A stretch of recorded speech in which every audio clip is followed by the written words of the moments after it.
Hello and welcome to another episode of Game Calm. We're going to take a look at Adventure Island 2. So, in my personal opinion, this is probably the best game in the series.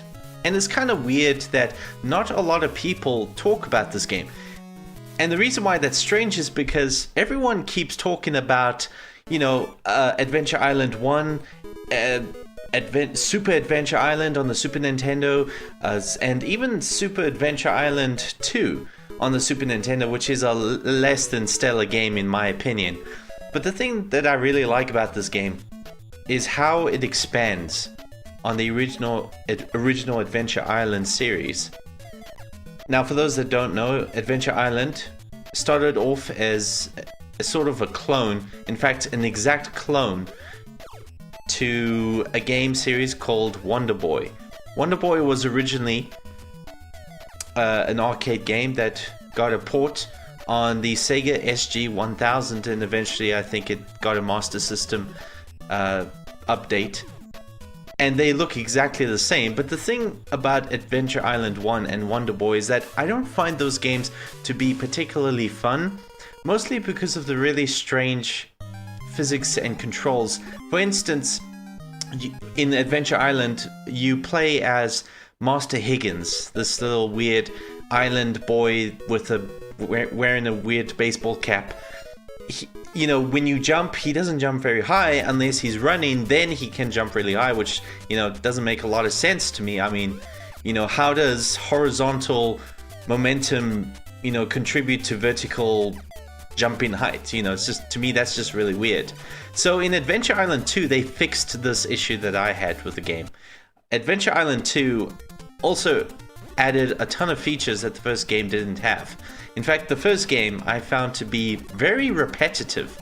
Basically, there are some really cool environments you can go and visit, but at the end of, I think it's, at the end of the fourth stage, you fight against a sort of large rhino big demon boss thing, and you fight that same boss over and over again until basically you get a game over. I've never beaten Adventure Island 1 because it just goes on and on and on, and you fight in the same enemies, the same bosses, and I just get really tired of it. Adventure Island 2, however, has quite a lot of variety. For starters, in Adventure Island 1, where you only had basic projectiles, in this game not only you have projectiles that you throw, such as a throwing axe, but you also have dinosaurs that you can ride on. The dinosaurs, in my opinion, is the best part about this game. So Wonder Boy is a series that evolved. It would become its own thing. Eventually it would be more fantasy driven and have less emphasis of a sort of traditional side-scroller platformer. Adventure Island, however, would continue that tradition of side-scrolling platform. Well, I mean, unless you play Super Adventure Island 2, but you know what, who cares about that game? The weird thing about, let me see, the company that made Adventure Island was Hudson Soft. And fun fact, the guys that made Adventure Island 2 and its sequel, Adventure Island 3, wasn't made by Hudson Soft. It was actually made by a completely different company. In fact, I'm gonna quickly look that up. So, let me see. Let's look it up here. Island 2.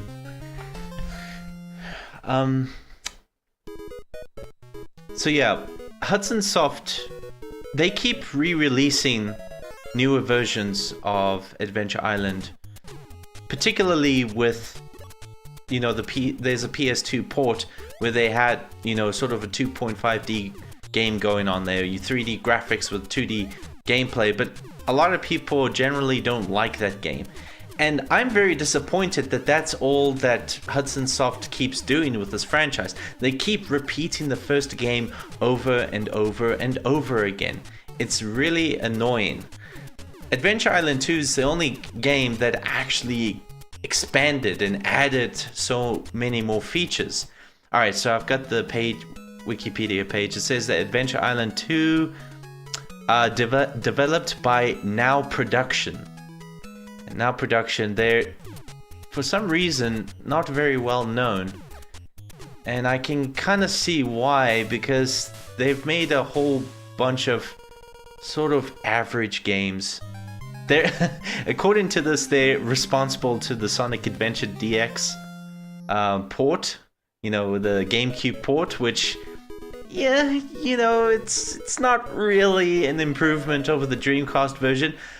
But enough about Sonic. Back to Adventure Island 2. First of all, the music. I love this music. Just listen to this tune right here. Okay, never mind. There's a fruit that is draining your health. I think it's an eggplant. I don't know. I think it's like an inside joke of how, you know, eggplants are, you know, gross, healthy vegetables, and, you know, as opposed to the fruits and meat that Master Higgins prefers eating. So as you can see, every time you eat something, it replenishes your hunger meter, which is seen at the top. And if that hunger meter runs out, you die. So I know what you guys are thinking. This kid, I mean, he's really fat. And the fact is that he has to keep eating constantly or else he'll perish. It's one of those really weird NES, you know, game mechanics that forces you to stay on your toes and to get through a level really quickly. I must say it is a lot more creative than just having the normal, you know, timer, like in Mario Brothers, where you have maybe a handful of minutes to finish the level. So one of the things I love about this game is that each dinosaur plays a different role, and they have different strengths and weaknesses. So this red dinosaur that we're riding on can run in lava or boiling acid or other things like that. Very useful. Obviously, in Adventure Island 2, there are instances where you have bottomless pits, and this creature isn't going to save you from those. But a weird thing about this game is how Master Higgins has a really, really bad sense of direction. Clearly he needs to head over to where the big baddie boss thing is, under those massive trees on this particular island. But instead he goes in the opposite direction to the ocean. Now, of course, you don't want to use a dinosaur. Dinosaurs cannot breathe underwater except for this seal dinosaur. Now, the benefit of the seal dinosaur is that you can gain a ton of speed. You actually swim really, really slow as just Master Higgins. The thing I like about this game, especially in the water sections, now, games are very infamous for having annoying water levels. But Adventure Island has some really good water levels, and it has some really interesting difficulty curves. For instance, if you don't have any weapon, no throwing axe, nothing, a lot of the enemies that can shoot at you will not shoot at you, won't throw projectiles at you, unless you pick up a throwing axe. So it kind of balances the difficulty out quite nicely. Now, the seal is pretty useless on land. You can still move around, but not as easily as you can with the other dinosaurs. Now, this blue dinosaur is probably the more common of all of the dinosaurs. Can run on ice and not slip around. And even though you will not see it here on this island, in the later levels where you come to some snow levels, this dinosaur becomes really, really useful. Another great thing about having a dinosaur is that you get hit once, dinosaur disappears, and you can survive another hit. So it's a lot like, well, I guess it's a lot like Yoshi in Super Mario World, except that you can keep jumping back on Yoshi. This game is more brutal when it comes to difficulty. You have to, it's a one-hit kill type of game, so you have to be very careful as you traverse these levels, especially when you don't have a weapon, which I don't seem to have one at this moment. But because I didn't have a weapon and finished the level, the game gave me 2,000 points for doing that, because, well, I got another 2,000 points. These eggs are completely random. There's no strategy to it. Just whatever, go for it. Just pick an egg. So I'm going to pick the red guy again. Again, useful for the lava and acid. I've only ever played Adventure Island 2 and a little bit of Adventure Island 3 and of course Adventure Island 1, but I found out recently after I recorded this video footage that there was an Adventure Island 4.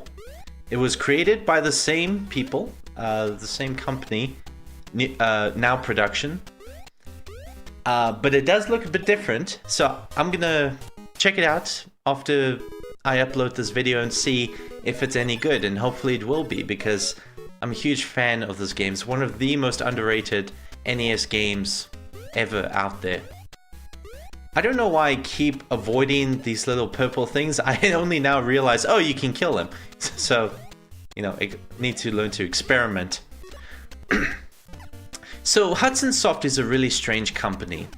They, for those that are unaware, they got together with NEC to create a game console called the PC Engine, which would eventually be called in the West the TurboGrafx 16. But the thing about the TurboGrafx 16 is one of the reasons why that system failed is mostly because no one really had a reason to own the system. You know, there were hardly any worthwhile exclusive titles. And here we have the pterodactyl, very useful, getting across to the end of the level and avoid all the obstacles, and is great for flying segments in later islands. Now, I just want to quickly finish off on Hudson Soft. Hudson Soft basically released a lot of their IPs on Nintendo and Sega systems. And I just don't understand why they did that. Because in order for the TurboGrafx 16 to be successful, they needed exclusives. But I don't know, I guess they just really were so concerned about software sales and not just hardware sales. So, I don't know, it's really disappointing that they did not go that route, but at the same time, I'm glad that they did release games on the NES, that way I could play games like Adventure Island 2. I think that I'm just gonna leave it at here and suggest that you guys go check out this game. It is a lot of fun, it has quite a variety to it, and not to mention, I feel it is one of the best NES games out there that isn't a Mario, Zelda, Mega Man, or a Metroid, you know. So yeah, thank you for watching, and take care.